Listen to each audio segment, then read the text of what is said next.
کوہاٹ کی سب ڈویژن درہ آدم خیل کے علاقے میں قائم گرلز ڈگری کالج کا منصوبہ دو فریقین کے مابین تنازعات کی بھیٹ چڑھ گیا۔ مزید جانتے ہیں عبدالباسط کی اس رپورٹ میں۔ زمینی تنازعات نے جہاں کوہاٹ کی سب ڈویژن درہ آدم خیل کو مالی اور جانی نقصان پہنچایا، وہاں علاقہ بازید خیل کی زمینی تنازع کی وجہ سے گرلز ڈگری کالج کا منصوبہ التوا کا شکار ہو گیا۔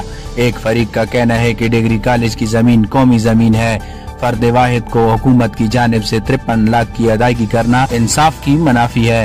کمشنر صاحب کو ہماری طرف سے، یہ مظلوموں کی طرف سے ایک آواز ہے کہ ہم کو انصاف دے اور ہمارے انصاف کے مطابق فیصلہ کرے، کیونکہ ہمارے ساتھ بہت ناانصافی ہو رہی ہے اور یک طرفہ فیصلے ہو رہے ہیں، تو اس لیے ہم مجبور ہو کے یہ جو ہم لوگوں نے ٹینٹ لگایا ہے، اس مجبوری کی وجہ سے ہم لوگوں نے ٹینٹ لگایا ہے، اور اس گرمی میں بچے سب اسکولوں سے فارغ ہو چکے ہیں، کیونکہ یہ سچو صاحب ہم کو بہت تنگ کر رہے ہیں اور ایک طرفہ فیصلہ کر رہے ہیں۔ تو کمشنر صاحب کو ہمارا یہی ریکویسٹ ہے کہ آپ پلیز ہمارا یہ مطالبہ جو حق کا مطالبہ ہے، یہ فیصلہ کریں اس حق کے فیصلے میں اور ہمارے ساتھ ہم تعاون کریں۔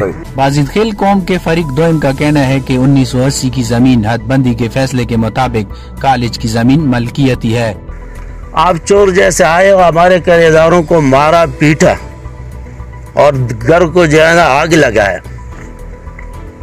اور آگ کے بعد جو ہے نا پھر اس کے ساتھ جو سلوک ہوا وہ ہمارے نہ تو مسلمانوں میں یہ طریقہ کار ہے نہ افریدیوں کا۔ اب میں مطالبہ یہ کر رہا ہوں کہ جناب والا، جن لوگوں نے بھی یہ کچھ کیا ہے، آیا وہ میرا بھائی ہے یا پرایا ہے، اس کو سزا دینا چاہیے۔ علاقہ احمدین کا کہنا ہے کہ کمشنر کوہاٹ جاوید مروت واقعے کا نوٹس لیتے ہوئے قانون کے مطابق اس درینہ مسئلے کو فوری حل کرے۔ عبدالباسط، راز نیوز، کوہاٹ۔